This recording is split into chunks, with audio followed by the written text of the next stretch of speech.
All right. Hello, everyone.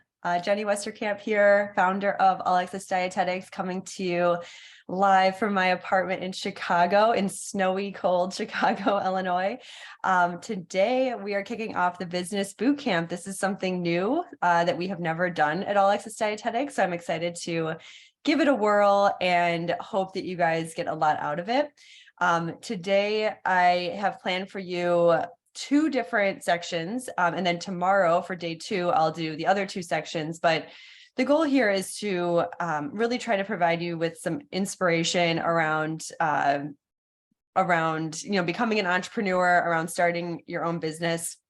And then also give you some training in real world skill development, which I'll be doing tomorrow on marketing and how you actually get customers for your business or for your entrepreneurial venture, and make sure that you kind of leave with some skills as well. And then there'll be discussion. So I'll go through the agenda in a bit, but thanks to everyone who introduce themselves in the chat. It's really awesome to see people from all over the country, even some people in Chicago right now too with me. So that is awesome. It's great to see all the variety of people. If you do want to ask questions, you can put them in the chat box. I should be able to peek over them throughout the next hour here, and there will be time at the end for questions as well. And then I always encourage people to reach out to me directly if there's something I can help with.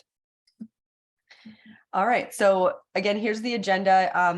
A couple other things. The recording will be sent to you if you do have to leave early, if you can't make tomorrow. And also the slides. I realized I made these slides like very wordy, but almost like on purpose, because I know some people are just really busy. I know I really appreciate, like, maybe I don't have the time to be able to listen to all 2 hours. And so having these slides be kind of like a lot of information, and you still get the value out of it without having to listen. Of course, I want you to listen and engage and participate, but I know everyone has different time constraints. So I made the point of that is that I will be sending you the PDF slides as well. So you don't have to worry about writing anything down either. The agenda for today is I'm going to talk about my entrepreneurship journey, and you can kind of understand all the different things I've tried, all the businesses I've started and failed, although I wouldn't really call them failures, more growth opportunities that I had, and then lessons learned that I want to pass on to you, really like the lessons that I think were critical to my journey as an entrepreneur. And then I want to close out today with 4 popular RD business models that I've seen, that I've studied, that I know people that have worked in, or I myself have worked in this type of model, and give you the pros and also considerations around those models, just to get your mind thinking about the possibilities and the different types of businesses that you can have, not just the ones you might see on Instagram. There are so many other business models that dietitians can have.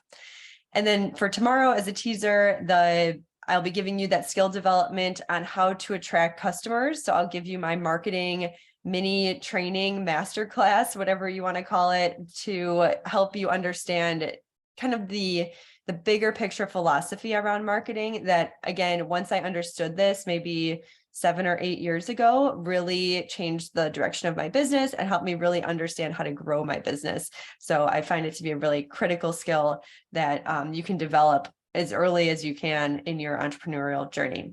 And then I will have a special guest, Libby Rothschild, who's the CEO of Dietitian Boss, will be joining me for a discussion. We will be talking with each other just around how you make those first steps. You take that big leap into your entrepreneurship journey to starting your business, even if it's starting it small or slow, like talking through making that decision and going for it.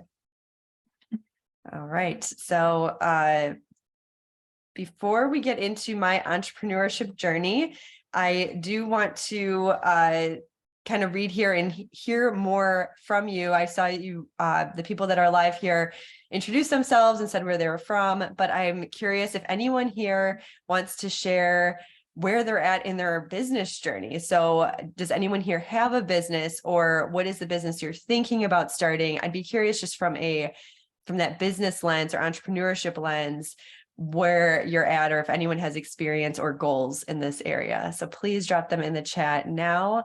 And I know a lot of you, it looks like from your intros are students, but I do see some dietitians, and I'm just curious if anyone already has started a business or has plans for one, or if it's just an idea at this point. So feel free to drop that in the chat. All right, we have someone, hi Jenny, good to see your name here. You have your LLC formed, and you've been have worked with some clients, and then plan to go straight into private practice. So private practice is your model, got it. Katrina here says you have not started a business, but it's something I've thought about ever since starting my RD journey. Mia says she has a business minor, amazing. So you're getting that exposure, that skill development. Lisa says nothing concrete yet, but I know I want to go on the path of entrepreneurship and thought this might help spark some creativity. That's really good. That is definitely my goal, to really start to light that fire under you around getting from that contemplation, that idea phase, to that first step of taking action. We're obviously not going to talk about like, oh, here's how you build your whole business and do all that, but it's really those first steps and that push in the direction that you might need to make that happen.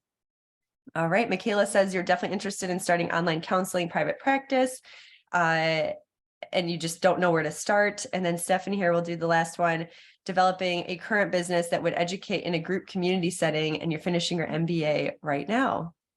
Amazing. And then we got some more in here, starting online private practice, looking for a remote private practice with your job. I love it. So lots of really, we've attracted the right people to this talk, which makes a lot of sense since it's called Business Bootcamp. But I'm glad to hear that everyone here is interested, and that you're just looking for the creativity and all that. So I'm going to share my story. I'm going to keep this pretty brief. I do want to spend more time on the lessons learned and the the 4 business models that I want to talk through. But I do want to give you my quick journey so you can know what that is. I do go into way more detail than what I'm going to do here today in my podcast. In Dear Future Dietitian, our All Access Dietetics podcast, we do have episode 1, which is where I went for I think an hour and a half or hour 20 minutes on my career journey, and not only my entrepreneurship journey that I've had, but also with my sports nutrition career. So for those of you that maybe are even interested in sports as well, then that is a great listen. Highly recommend, because I do talk more about the ins and outs of how I actually got those opportunities, a little bit more around the ups and downs of my business, All Access Dietetics. But we're going to give you the highlights, I guess, for now. All right, here's my story and how I kind of knew I wanted to be an entrepreneur. And you might have something similar here. I was 10 years old.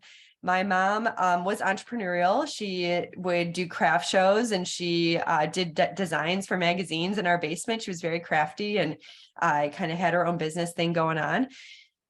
And so she taught me how to make scrunchies when I was 10 years old. And so I was in 5th grade, 10 years old, making scrunchies. And I was like, this is awesome. Like, I can make money doing this, and I get to make it, I get to sell them, whatever.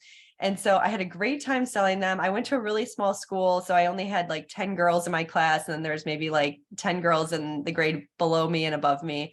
So it was a pretty small target market, but I remember selling a scrunchie successfully to every single girl in my class. And then one morning we were doing the Pledge of Allegiance, and I was looking around, and everyone was wearing my scrunchies. And I thought, I really saturated the market. I don't know what to do next. And so I was like, what if I create a look where I wear 2 scrunchies at the same time? And if I do that, then maybe people want to buy 2 and wear them together. So I did that the next day. I wore 2 scrunchies in my hair, kind of twisted. So it was this double color scrunchie look, and my sales doubled. And I was able to sell even more. And I just remember that feeling of kind of the feeling that I got around seeing something like that happen, being able to grow my business and make more money through that business was just like really rewarding to me, but also, made people happy. They were happy about the scrunchies. So that was when I knew I wanted to become an entrepreneur. And, like I said, my mom was entrepreneurial, and then my dad, even later on in my life, has his own business now. So, I think it was definitely, I was exposed to it, but also kind of knew it was for me. I mean, I have 5 brothers, and I was the only entrepreneur out of that. So it just kind of fit with what I wanted to do. Now, All Access Dietetics was my first official business after the scrunchie business. I started that when I was 21. This was in 2008. So I had just graduated college, started the company with another future dietitian named Katie, who did it with me for a couple of years. And then she moved on from that. We weren't like making money until I think year 3 or so. But I ran it, and I remember almost giving up on it in 2017 because I knew like a certain level of business skills, but I didn't really know a lot of the basics around marketing, around understanding numbers or finances. And so I ended up hiring a business coach in 2017, right when I could like barely afford it. I think I was still in credit card debt and trying to figure out that whole world, and was able to get help that I needed. And from there on, so about 5 years now, I was able to grow the team to 4 full-time employees, 12 contractors, and really expand the business. So we started with application coaching, and then added on in the last couple of years, we added on RD exam preparation with Pass Class. We also do a virtual conference every year. And we also have toolkits and courses. And then coming in 2023, we're still going to be growing and helping to meet the needs of future dietitians by offering a coaching training program, which I'll talk a little bit more about that later, but there is a big movement right now around being double credentialed as an RD and a health and wellness coach. There's a lot of movement right now in corporate wellness and in the prevention space, and also in outpatient medical systems, where they're really valuing not only the RD, but also the health and wellness coaching, like the actual coaching training. So we will be launching a program that allows you to get that credential in 2023, which I'm really excited about. And there's a lot more where that came from. And then also we'll be offering private practice advising for people that do want to start private practices. We will be partnering with my business coaching firm called Cultivate Advisors, meaning the firm that I use as a business owner. And we will be launching that in 2023 as well. Sooner, that one's coming way sooner, more in January. The coach training program is coming in more mid-year. So very, very excited. So many things going on there. Now, that's my big business. That's the one I've had for 14 years. I'll tell you about a couple businesses that never took off. Okay. And sorry, let me just hold on one second. Okay. So the first business that never took off was Find Your Scrunchie. And so I did this as a way to try to bring back my love for scrunchies in business, but also kind of like have this way to try out a model where I was selling tangible products. And this is me just trying to explore, like, I didn't know if this would be good or if I'd enjoy this. I just wanted to try it. And I went through the process of getting like a photo shoot set up and setting up like e-commerce marketing, learning about Etsy and Shopify. I went through the process of understanding like how to do shipments and all that. And I ended up realizing I didn't have the passion for it, but I did want to mention it. It's not so much a failure as it is just kind of like knowing that maybe you will try a certain model or try something and realize that it's not, that like doesn't light you up like you thought it would. So that did happen to me. And it happened again that was in 2017. And then it happened again in 2019, where I decided to start a company called Dietitian Social, which was a social media management company for dietitians. And this is where I learned the model of like being an agency and working with clients and being almost like a marketing agency. And this was about 3 months before COVID. And then we lasted about 6 months after, like into 2019. So it was only about a 9-month run. But we did get clients, and it was sort of like virtual assisting, which we'll talk about later, but basically like virtual assisting, where we were being that that assistant for remote assistant for dietitian businesses and private practices. It was definitely a need in the market. And this is why I think virtual assisting, well, it's kind of a teaser, but that's one of the business models I'll talk about. But I did learn a lot about it. I just didn't like the structure of the business and how it was very client centered and not as scalable as quickly as some other business models that I was doing. All right. And then the other business venture that I've had is as a consultant. And this is where I did a lot of exploring, trying to figure out what skills I wanted to get better at or what things I wanted to do. So early on in my career, I know many of you are, 5 years or less, or just not even dietitians yet.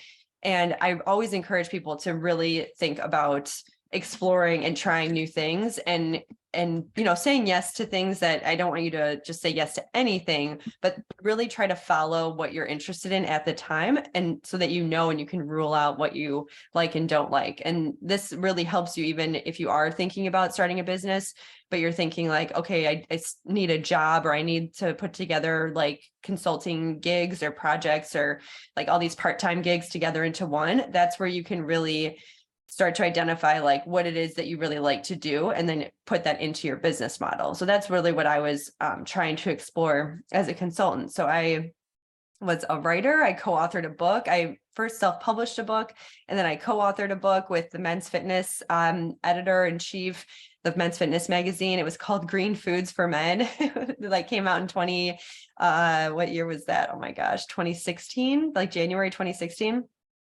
And I realized I didn't love that, because a lot of it was just around like marketing yourself, and like the 80% of it was like marketing and 20% of it was the book writing. And it just didn't line up with like my personality or what I wanted to do or what I was good at. So that was out, but I was very glad that I tried it. I really wanted to like scratch that itch. And then I did speaking gigs. I did corporate wellness. I did individual nutrition consulting. And then I worked with professional sports teams. So I worked with the Chicago Blackhawks as the assistant, the Chicago Cubs in the minor leagues as their lead nutritionist, and then with the Chicago Bulls as their team nutritionist for 5 seasons. And then I finally retired from there, realizing like that wasn't an interest of mine. I didn't want to have any more entrepreneurial efforts in sports nutrition anymore. It was just something that I kind of felt like I didn't have anywhere to grow with that. So it was just kind of like it kind of ran its course. And I thought 5 years was really good. It was my dream job to be involved in that. And I had a really great run in pro sports, but it wasn't going to be a future goal of mine. It was very much like a past Jenny goal, and it wasn't a future Jenny goal. And so that's when to kind of move on from there, which is all good. And like that will happen in your career. When you're in this long enough, you will have different chapters. So my next chapter is, and kind of where like this will make sense about how we're getting into the private practice, supporting that, and we're getting into the health, like the coaching credential, is because I will be launching a group dietetics practice called All Access Dietitians. It will be in Illinois. It will take insurance. In Illinois, we can take insurance. Blue Cross Blue Shield covers prevention visits 100% for anyone that has a Blue Cross Blue Shield policy. And that's unique to Illinois. There's only a handful of other states that do that. So I'll be focused on prevention, wellness. That's a side that I'm very much more passionate about. Even sports will be a part of the practice. And then it will be in network, and the ACA here, the Affordable Care Act, was what I was referring to around preventative services being covered by Blue Cross. So that will be part of the practice. I'll be hiring dietitians. I already have a team of dietitians kind of ready to go. And then eventually I am interested in hiring like future dietitians that are getting their RD, but they get just like the health coach credential to start, that can support patients alongside dietitians, which I think, again, is a really fantastic combination. And it's one where I think like future dietitians are always wondering, like, how can I kind of get that exposure and experience before I'm an RD? And I do think that this is one way to do it. If you do want to get into private practice yourself, is to kind of start as this sort of like junior dietitian. I'll say you're under the guidance of the dietitian who's prescribing the diet and doing everything in their scope of practice. And then the health coach is the one helping the patient with the how to, like how to do what is prescribed by the dietitian. I think that's a fantastic combo, either two separate or having an RD who also has that coaching experience. So that is coming in 2023 as well. Okay, sorry, I do have to mute because I have had a cold, and so I'm just muting myself when I cough. So if you know any, if you hear any silence like that, that's what's happening. All right, so and I am seeing some chats here. Yeah, Paulina says, you know, you don't feel like you get enough coaching education throughout undergrad. Completely agree. I think there's some, but what we will be doing will be like 80 hours of curriculum, whereas you might get a few hours of curriculum in your internship. So it's definitely going to be much more intense and based on a lot of psychology and evidence-based principles, which I'm really, really excited about. And I didn't even know about this, you know, up until like 6 months ago. So definitely something, if you're intrigued by the prevention side of nutrition, then this is something you could definitely look into. I think like as RDs, we're really trained in clinical and in MNT, which is awesome. And there's a huge need for us in that space. But I also think there's huge potential in the prevention space to play in there a little bit more than what we're already doing.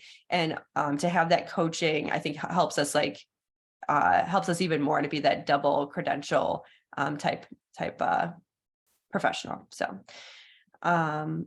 and yes, and then one more thing I wanted to say about that, and then we'll dive into the lessons learned, is there is a movement right now to have the prevention focused or the health coaching be covered by insurance. And that's happening at a national level. And there is something definitely interesting about that, because again, health coaches can't prescribe or do MNT. They have a very specific scope of practice, and they really are going to be working alongside doctors, dietitians, people that actually have that scope of practice to assess and to properly diagnose and prescribe like the diet. But it's that how-to, it's like guiding someone through behavior change that I think is going to be the magic missing piece that we can add.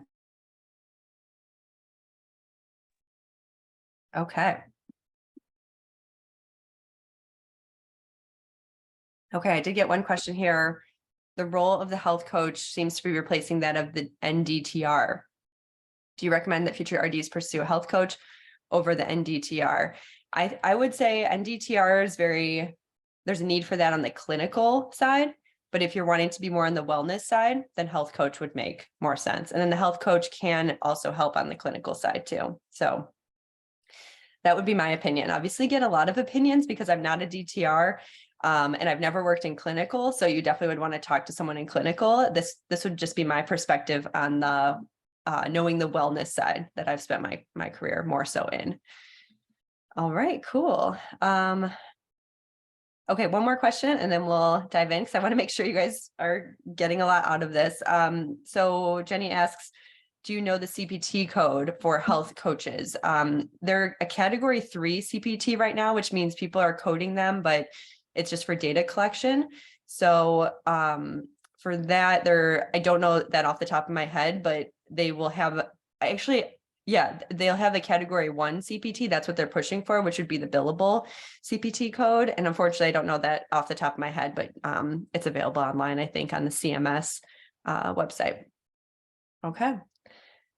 Yeah. And yeah, I'm getting I'm going through a program to be certified to get that coaching. And that's partly because I'm motivated by the idea that I'll have a private practice. I'll probably see some clients like very part-time, but I do want to understand that coaching aspect and combine that with my RD as I'm entering into this more prevention, sports, one-on-one counseling type of business. All right, so let's dive in to lessons learned, and my little image here around, you can go one direction or the other. It's unknown technically in both directions. You don't really have a choice, but you just have to make that leap and go into the unknown. Like that is definitely the mindset of an entrepreneur. But you do have there are ways to have some knowing around it, but overall, you are just trying to make the best informed decision possible. Now, my first lesson here is to proactively create relationships. And all these lessons, like I said, are really what have been key to helping me be a strong or successful entrepreneur. And that's why I'm bringing them up here. Of course, if you never end up being an entrepreneur, these certainly can help you in life in general, in your career. But these are the ones that kind of come to mind that I feel like are especially needed as entrepreneurs. So proactively create relationships. And this quote, your network is your net worth. I think a lot of my career, every job that I've ever gotten has been about relationships and networking and people knowing who I was and making that effort. And that started really when I was a student, where I remember emailing like 100 dietitians asking for a phone call or asking if they had, time to chat or point me in the direction of some resource that I was interested in. And so I would highly suggest you do that and take initiative to go out there and search for this information that you're looking for. And then there's this kind of like, I don't know what that's called. I forgot whatever mantra, but it's SW, SW, SW, SW. And that mantra is some will, some won't. So what? Someone's waiting. And that really goes in, acronym. Thanks, Danielle. An acronym, some will, some won't. So what? Someone's waiting. And that mindset, as it relates to creating relationships, is not everyone's going to respond to you.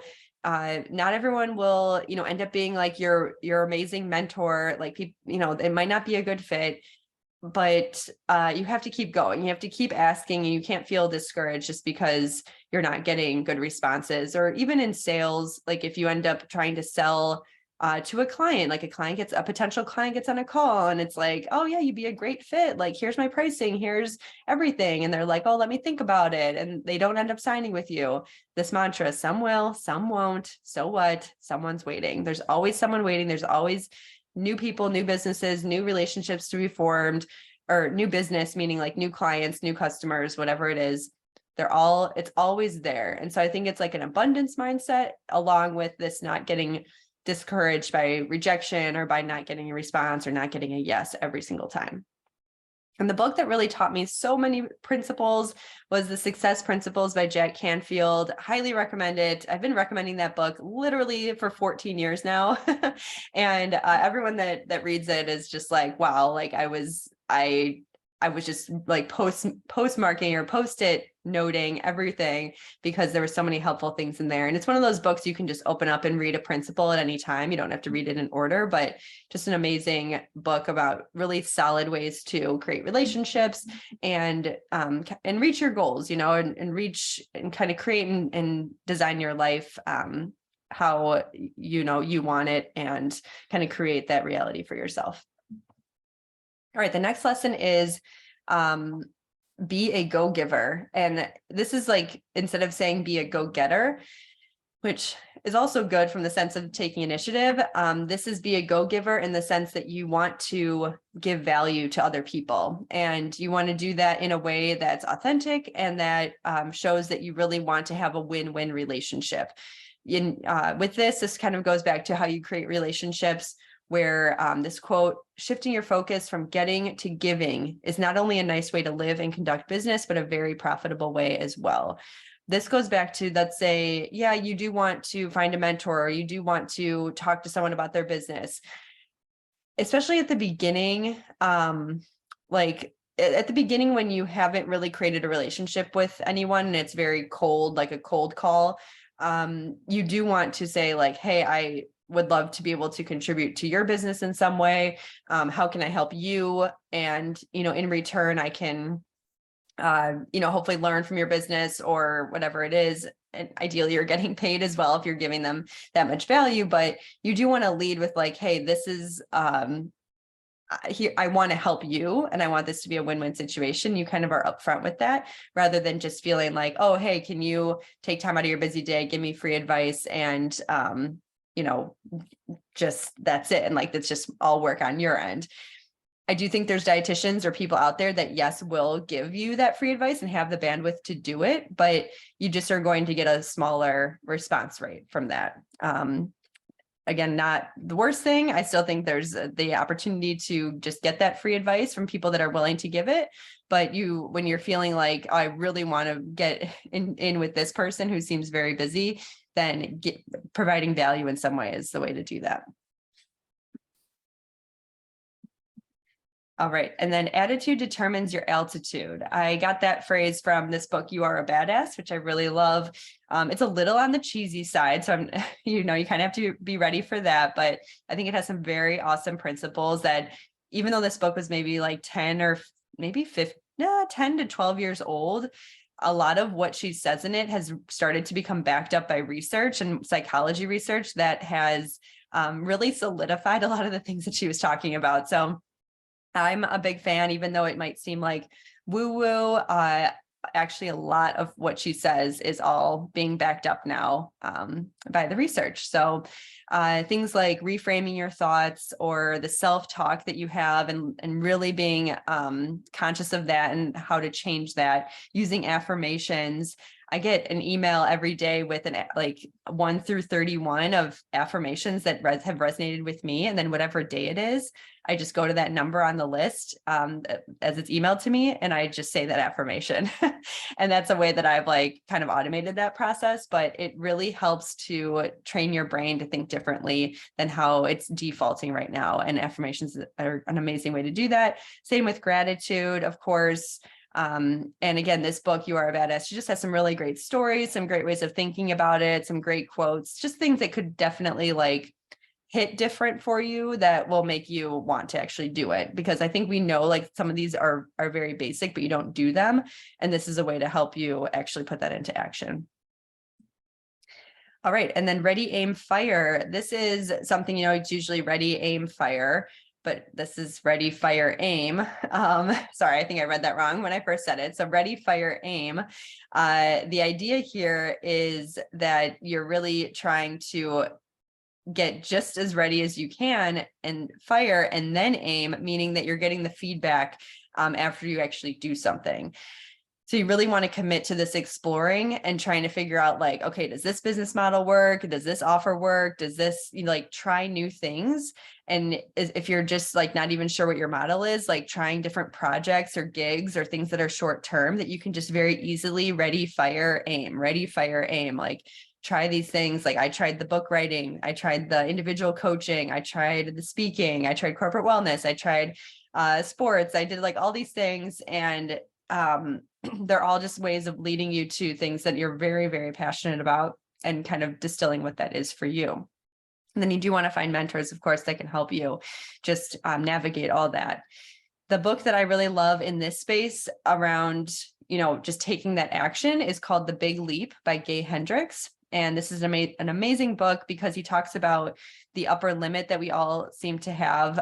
We all have this like perception of what's possible for our lives or how good we want to feel in our lives. And he breaks this down. He's a psychologist, and he really breaks down how we keep ourselves kind of stuck and how to break past that. And I again, just think it's really, really effective. There's so much mind work that goes into being an entrepreneur. And these are all things that I went through over the last 14 years to break past barriers to get to next levels, to feel like I could do more, to grow my businesses, to do new things. So again, it takes work to get your mind to do that. It doesn't all come naturally, but if you can invest in yourself and your mind, then that is going to definitely pay off.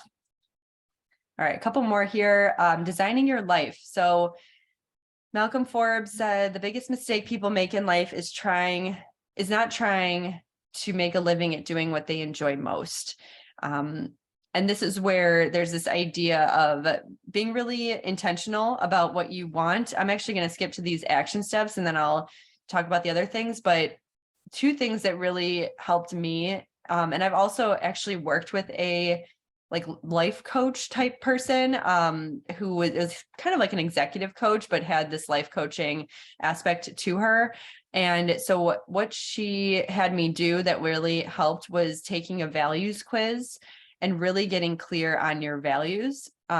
This is something you can Google, values finder, I think it's called, or take a values quiz and find this, but be able to identify what that is. And then this actually came up again in my business coaching, where my business coach told me, it had me go through this exercise and helped me to understand like what is actually important to me in my life, and then build your work and your entrepreneurial, whatever that is, into that, so that it aligns with your values versus like trying to start this business, but then have it force into your life. That doesn't work quite as well. And I think I was trying to do that in a lot of ways in some of the earlier versions of All Access Dietetics. And so when I finally got it to where it fit with my values, then everything just really aligned. So your values can be so many different things, and there's no judgment on what they are. They can also change over time or over different periods of your life. So I highly suggest, when you look at like all of the different ones, there's probably like 200 different quote values that you could have and that could be important to you. So everyone's was really, really different. But like, for example, one of my biggest ones is balance, and just balance in terms of like how I can prevent burnout, so that I don't feel like everything is all about business and all about that. And like, how do I actually incorporate time of doing nothing into my day, as opposed to trying to fill it up with productivity and all that stuff. So that is just one example of how that could help guide you when you're thinking about, okay, what is it that you want to do? Because as an entrepreneur, you do have a lot of options. And that's what an amazing thing is about it. You actually can do anything. And so by having this more clear awareness about what's important to you, you can build on a better foundation from there. And then the other idea is to create a life filter, and to really think about, even in your past up to this point, what did you want in your life? What did you not want in your life? What are things that gave you energy? What are things that drained you? And just sit and practice like writing that out and really thinking through that. And it could happen over the course of weeks or months that you're going back to that and just trying to answer that question over and over again to build those lists. But those are really, really important to get to know yourself and to know how you want to design your life in that sense. The final lesson here, and then we'll move on to the business models, is this. So this is from the Success Principles. So most of life is on the job training. Some of the most important things can only be learned in the process of doing them. You do something and you get feedback about what works and what doesn't.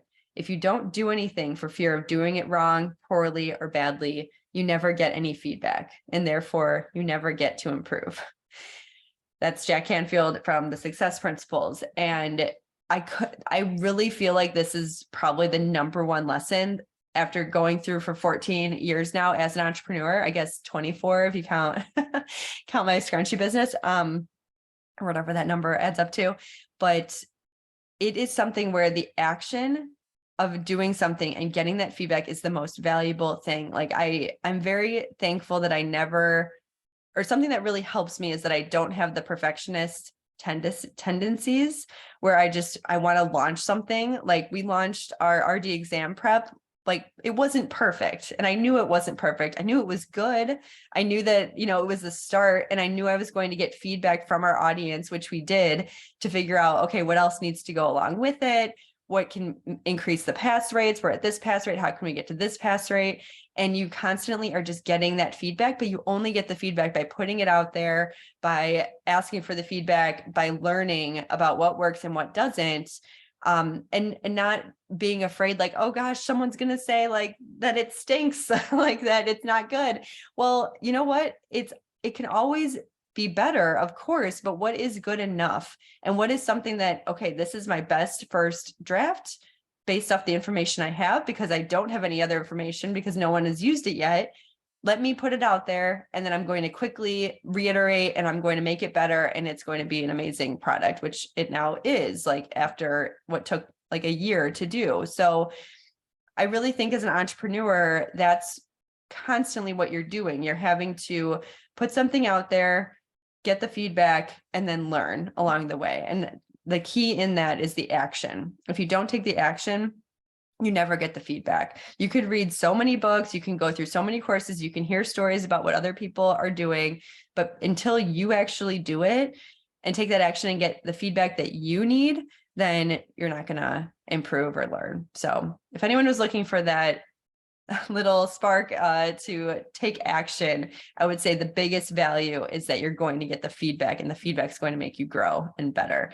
I say, like, feedback is the breakfast of champions. It's like necessary and so important to want to eat that up, to have an appetite for that in your business, because that is literally how you grow a business, through feedback.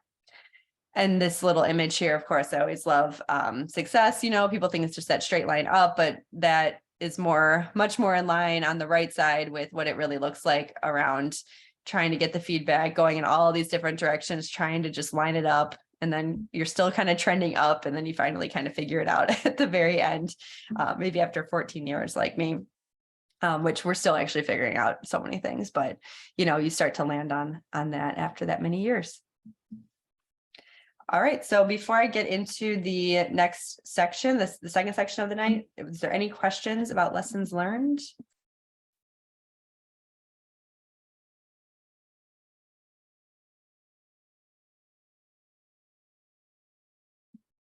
All right. Well, hopefully you guys found that to be interesting. Have some books now that you can read for winter break. So we'll get into the final section of tonight. And we have about, 18 minutes. So I want to talk about 4 business models. And I heard some of them when you guys were introducing what you were interested in, but I want to go through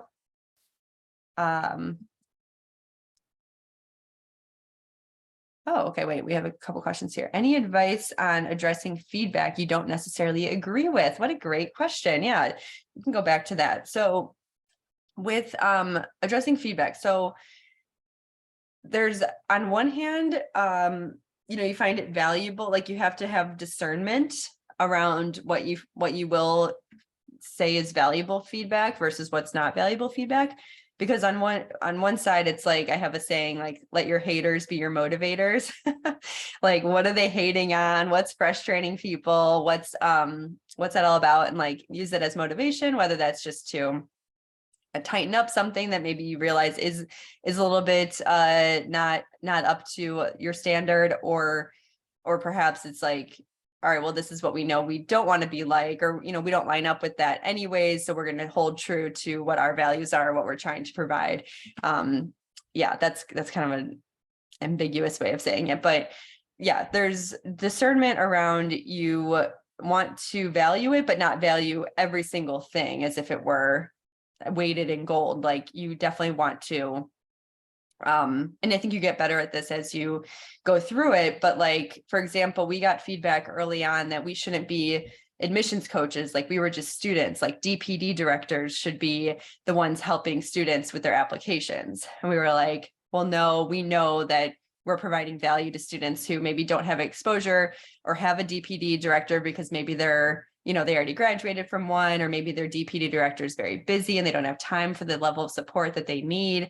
So we knew from the feedback of our customers that that was important to us, and we were meeting a need, whereas the feedback from the directors, they weren't as informed and didn't have the best interest of the student who was needing the help or support from us. So that's just an example of how we didn't listen to the feedback because we didn't agree with that. But then also, then we have social media and trolls and all that sort of stuff. And at that point, something we get trolls on All Access Dietetics from either spam or bots or just random people who aren't even in the community. And it's one of those things where we don't even think about it. We just delete it and move on with our day. So, that's our approach. Okay. And one more question, someone direct messaged me, but around health insurance. I've always bought my own health insurance as an entrepreneur. You can just go on. So for me, just personally, I use Blue Cross Blue Shield, but you can go through the government, through any other major payer. I mean, there's so many out there like United, Cigna, like whatever the big ones are in your state, and just sign up for an individual plan. Just buy it directly off their website or like through like an application that you have to do. It's very simple. And it's pretty equivalent, pretty close to the same price as if you were with an employer. I just started offering insurance to my team of employees at All Access Dietetics, and they save maybe like 20% by doing the group plan with me. But they're technically, it's part of like their compensation. So it's like kind of like they're paying for it. And that's kind of the case for anyone. If you have a job and you're employed and they have health insurance, it's part of your compensation package. So you're technically like getting paid with paid that health insurance fee anyways. So it seems like a really confusing thing for people, but it's just another like bill that you can set up yourself, and it's pretty comparable, same price. So I wouldn't let that be a reason necessarily. And I think there's a lot changing now with just like pre-existing conditions and all sorts of things that are making it a lot more fair around the health insurance space. So definitely something to look into, but I just went on the website, got a plan, a personal plan, and that was just like set up, and it's just a bill for me. Let's go through the 4 popular business models. And the 4 that I picked are just ones that I think have a lot of potential. There's a lot of growth in these areas, things that I've seen, and like just the scalability and the ability to, have all the things that you want as an entrepreneur, which would be flexibility and options, and being able to use your best skills, and have an income that matches with your values and with your life vision. So we have virtual assisting, which I sort of tie in with digital marketing because a lot of it is digital marketing tasks. And then online business, which I would say is a little bit different than the third one. So online business, I think more about doing courses and programs, or maybe blogging could be on there too, but that's a little bit less popular now. We're looking more at like courses, group programs from there. And then nutrition coaching. And this is where I kind of tie in like the health and wellness coaching side, just if it is a business that you're trying to start before you become a dietitian. But of course, that could be something after you become a dietitian. And then private practice. And I think about private practice more as like that traditional, you could be a telehealth private practice. That's what All Access Dietitians is going to be, but it could be either like private pay, meaning self-pay, like they're paying you for the visits, or you could be taking insurance. So those are like the 4 buckets that I think about. The virtual assistant digital marketing, I have some pros and then some considerations. And I said considerations instead of cons because these aren't really negatives. They're just things that might not line up with you and that you maybe wouldn't know about, or you might think this makes it even better. So that's why I called it considerations, not cons, like negative. So the pros of virtual assisting: you can help more clients than just dietitians. So we have virtual assistants for dietitians. We have a course on that and a training, and there's a huge need for dietetic students or dietitians to be virtual assistants for dietitians themselves, because you know a lot about their business, you have the background in nutrition, it just can be really a value add. But you can also do a lot of these skills for people that aren't dietitians. So it really expands like your target audience. It's flexible and remote because it's almost always online. You can work for someone like 20 states away from you, across the other side of the country. You can do creative work if you are a creative person, or you like graphic design or writing, or like social media creativity, then that could be really a great fit for you. And then you can have both short-term or long-term clients. So you could think about having a bunch of different clients, like 5 hours a week each, or you could think about, hey, I want to go all in with one client for whatever amount of time and dive deeper and be more like part-time or full-time, depending on, your whole situation. But there is that flexibility around how you actually structure it and your goals. Like, are you trying to get small contracts and a lot of them, or are you trying to get one big one and anything in between that? And then considerations: it may not feel dietetics related, like the work that you do. And I feel like when I was growing All Access Dietetics, a lot of what I did was digital marketing, and I still do. And then we have a marketing person now and an assistant, but I never felt like a dietitian, like running All Access Dietetics, besides the fact that it was in the field, just because I was doing a lot of digital marketing. And then you also must teach yourself these new skills outside of your coursework, which is why we have this training. It's called Make Money as a VA. And it's a training to help you get those skills so that you can go out there and pitch to get your first client. But these are skills like the social media skills, Canva, email marketing platforms, SEO, blogging, things that are tasks that a VA would be requested to do. And then you also have to think about the constantly changing technology that you'd have to keep up with. Certainly not a negative, but just something to think about because, and this is sort of a frustration around like even having All Access Dietetics on Instagram and TikTok, we're constantly having to keep up with all the different changes and trying to keep our marketing effective on those platforms. And that's what a VA tends to be a part of. Not always, and you can always choose like what tasks you actually do as a VA. And I know some dietitians have specialized where they're like, hey, I'm just a copywriter assistant, or I'm just going to help with your SEO, or I'm just going to do your social media, like I tried to do with Dietitian Social. So there's a lot of variety there. And then online business. So this would be like you're really trying to promote yourself online. There's courses, programs. You're trying to really like scale it to a large volume of people. That is a pro of this type of business model where it's scalable without the need for a very large team. Because you can sell, 1,000 courses and it will be the same amount of work as selling like 100 courses or 10 courses. So it's, you can have this tiny team. You don't have to manage a lot of people in this type of business. And there is a high income potential because of that scalability. And then you can easily add offers to a trusted audience. So a lot of this is really what All Access Dietetics is, because we don't have a super large team. We have 4 employees that run it. And then we have like coaches and tutors that there's about 12 of them that make it, they're kind of just doing project-based work as needed with our clients, with the coaching clients or tutoring our past class clients, but it's scalable. Like we can grow without, there wouldn't be like a need to add multiple people to the team, even if we grew a lot. And then considerations on that end, you may need to do a lot of social media marketing to build trust. And some people just don't love social media.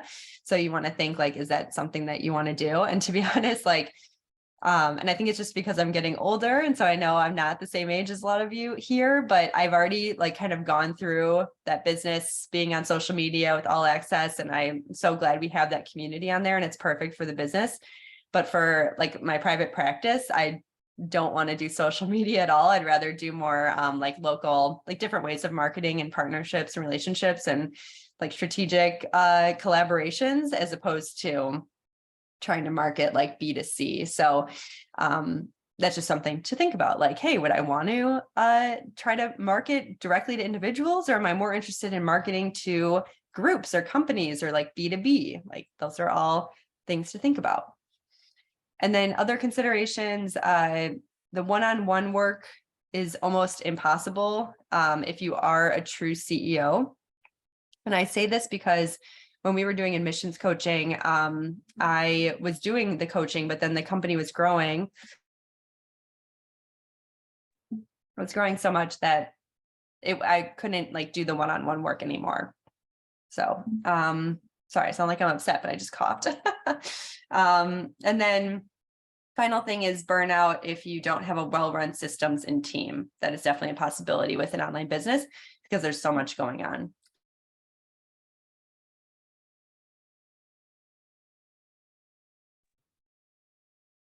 Okay, I'm gonna make it through. All right, and then the next one is nutrition coaching. So the third type of business model. With nutrition coaching, I think a pro here is it's a great way to test your interest in the one-on-one work, even if you don't have the RD. So like I said, with the health and wellness coaching, that movement and getting that type of training and then still staying within your scope of practice, of course, could be a great way to do that. I'm even like, now that I know a lot more about this and I'm getting more into it, I'm even thinking of how dietetic students can be pitching dietitians to do this type of coaching work that would be within their scope of practice, but kind of like free up the dietitian to do more of the actual dietitian scope of practice, and hopefully, and even like add on a business, like a revenue stream for them. So there's tons of potential here with that.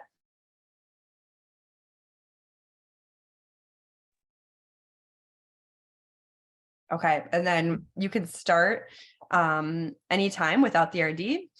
And then there is that push for the health and wellness coaching to be covered by insurance that's happening in the next couple of years. And it could be as soon as 1 year. So again, I want to point out like these trends and these things that are happening right now in our field. Considerations: you will need to train a team to keep the quality high if you want to grow. So you have to think about like outcomes of your clients and make sure that you have retention or have like quality outcomes and results for your clients. Then you must have those strong counseling and coaching skills that you do have to probably supplement on your own with that training or other ways of like trying to learn that. And then finally, you do want to think about having a niche or a very compelling specific offer, which will help you market. I do find that people that say, like, hi, I'm Jenny, the dietitian, and I can help you from pregnancy to geriatrics. Like that is, as a consumer, you kind of want to go to someone that has a specialty that just tends to work better marketing wise. Like it's like if you wanted to go to a surgeon for, let's say heart surgery, and you went to a surgeon and they said, yeah, I'm a surgeon. I do heart, brain, digestive disorders. Like they do all these different things. You're like, are you really good at all of those things? Or should I go to a specialist who just does, heart surgery?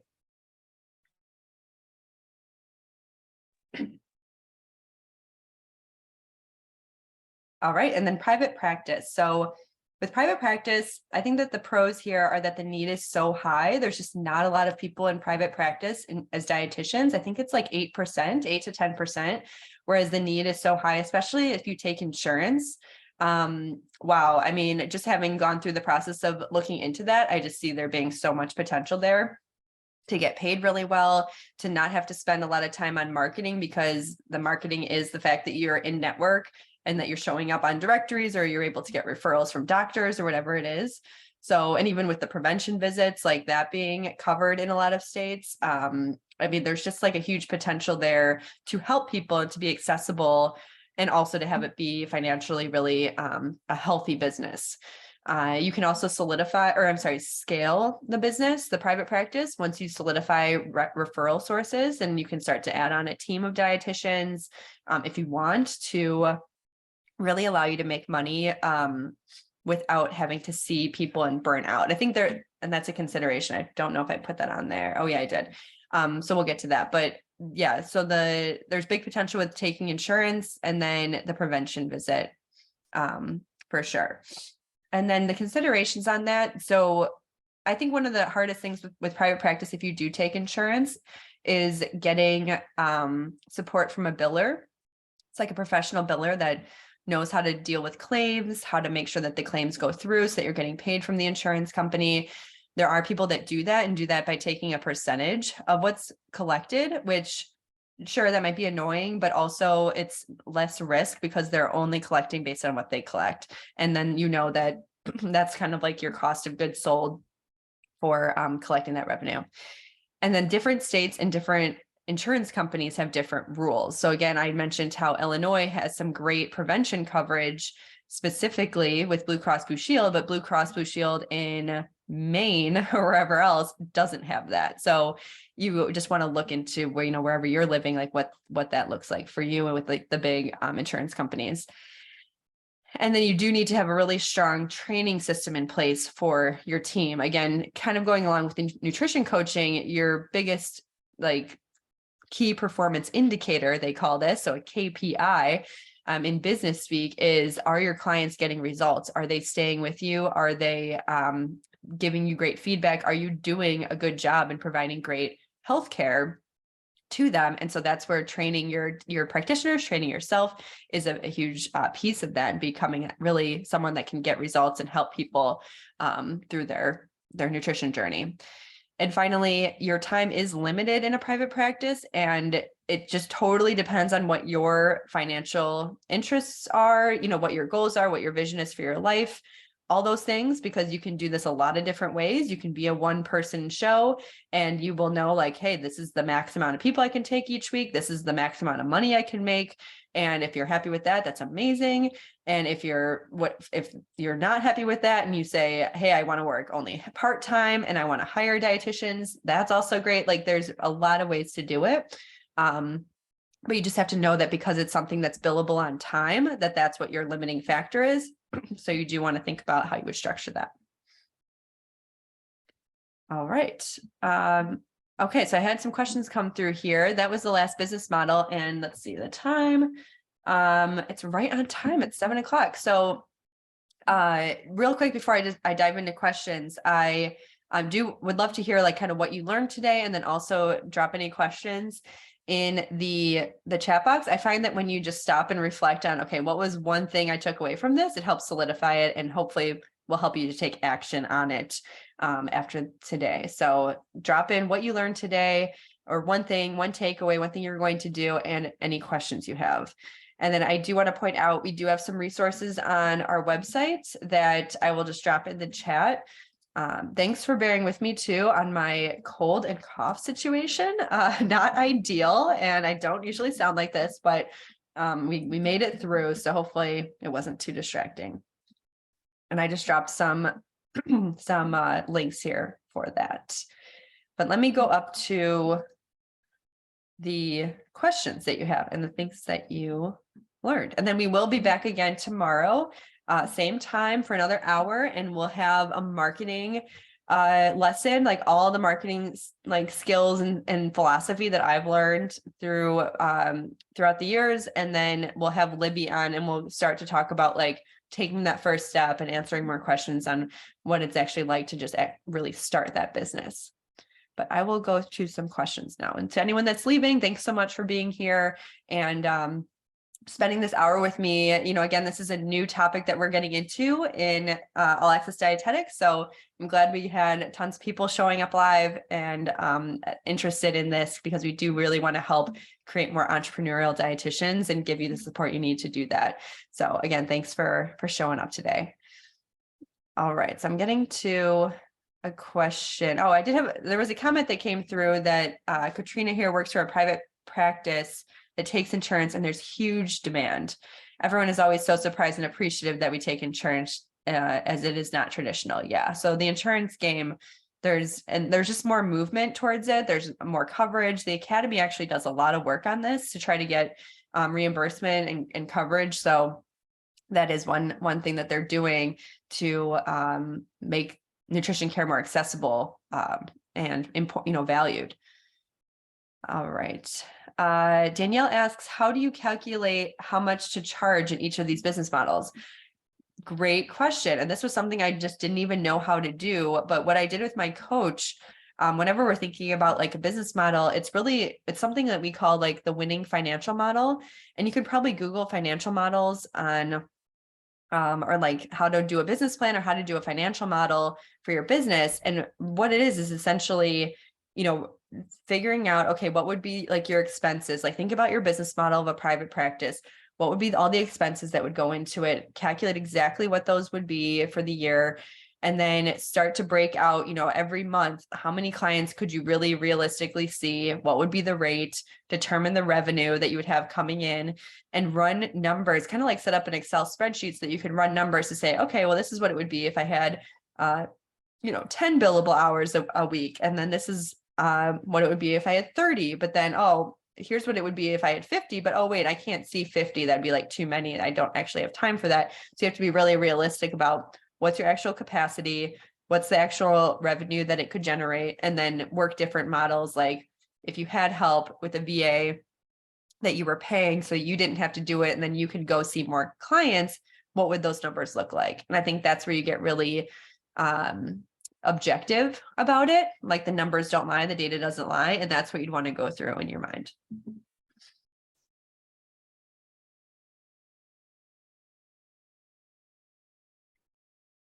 Okay. Any insight on the licensure and practice in different states?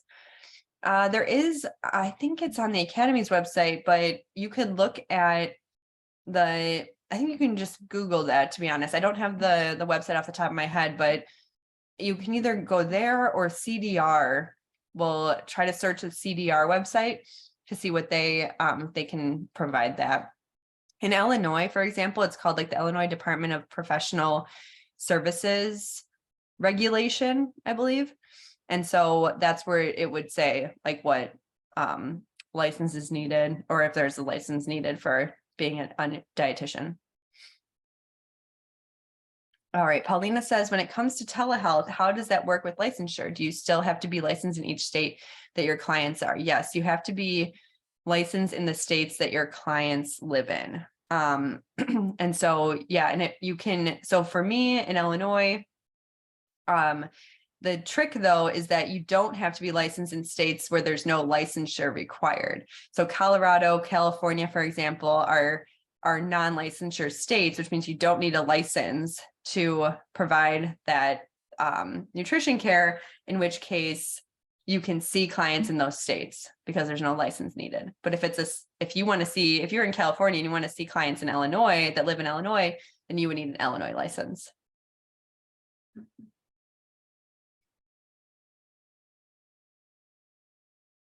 All right, we're seeing some things that you're all thinking about. I'm glad you like the business models. I thought it was good to dive into that more. And of course, if there's questions that come up once you kind of hear or think about those and even start to research like people that are doing these types of models, that will be helpful going into tomorrow. Yeah, and all the changes with the health coaching. It's so interesting. I'm very excited to talk more about it, especially because I think like the understanding that I'm trying to push out there is that health coaches can work alongside dietitians, and they're not, if they're there's certainly bad health coaches out there that are outside their scope of practice, but with this credential and with this specific like health coaching world that's being accepted in all these medical models and in like corporate wellness and everything right now, they're following a scope of practice that's not interfering with the RD scope of practice. So that's I think what's important to point out. And of course, we know that people can be nutritionists and whatever, but I'm talking more about like that credential and that actual coach skill that these other, people that don't do anything in that space and they just call themselves nutritionists. That's like a whole different type of person. So that's not what I'm referring to. So Natalie asks, for private practice, how is taking insurance profitable for your business? So when you take insurance, let's say a client comes to you, they say, I have Blue Cross, it covers all my visits. So then I go and have a visit with that person who has the insurance. I mark down, yes, we just met for 1 hour. I submit a claim to their insurance with the claim, the visit information, I fill out like this paperwork and I submit that claim. And then the insurance company pays me for the time that we spent. So, and that number varies. I would say it's in the 3 figures per hour. You're actually not supposed to say, I guess, what that is because it varies by state, but we'll say 3-figure per hour rate that you can get. And you get paid by the insurance company for your time, not the client. And so you're still making money.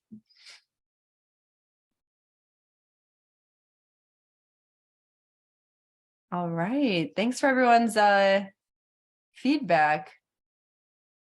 And yeah, Jenny, for what is the specific certification that is reimbursable, it will be with the NBHWC. And that's the one that we're going to do the training program so that you can sit for the NBHWC, the Nationally Board Certified Health and Wellness Coach certification. That is the one. That one plus, I believe, the CHES, which is more the Certified Health Education Specialist.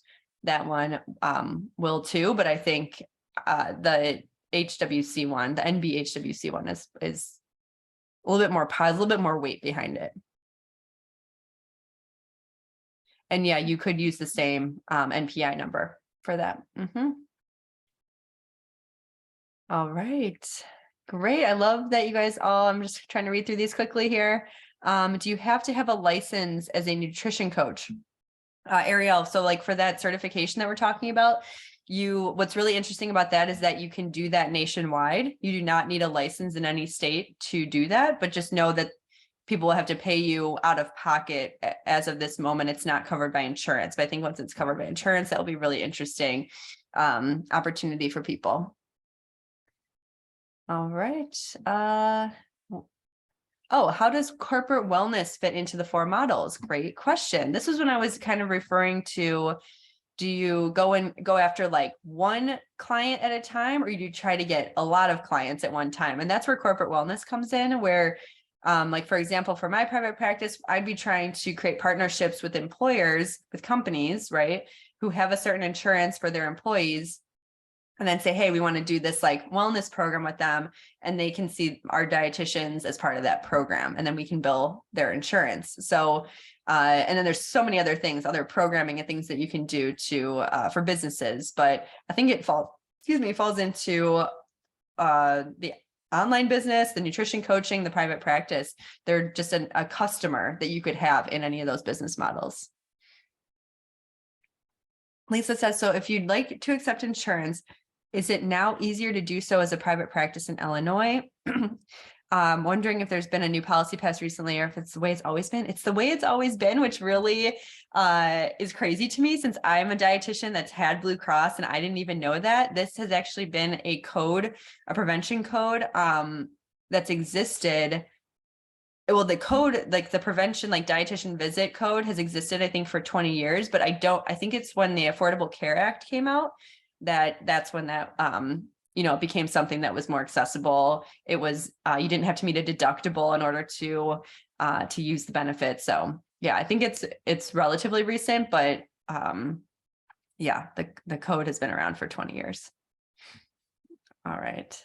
Yeah, great news. Lisa, please email me. I love to meet fellow Illinoisans, and there might be things going on with my practice this year. Same with you, Danielle, if you're still on.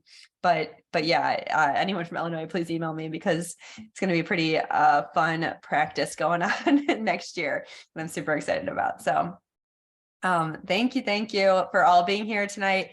I really appreciate it, and appreciate your involvement in the chat.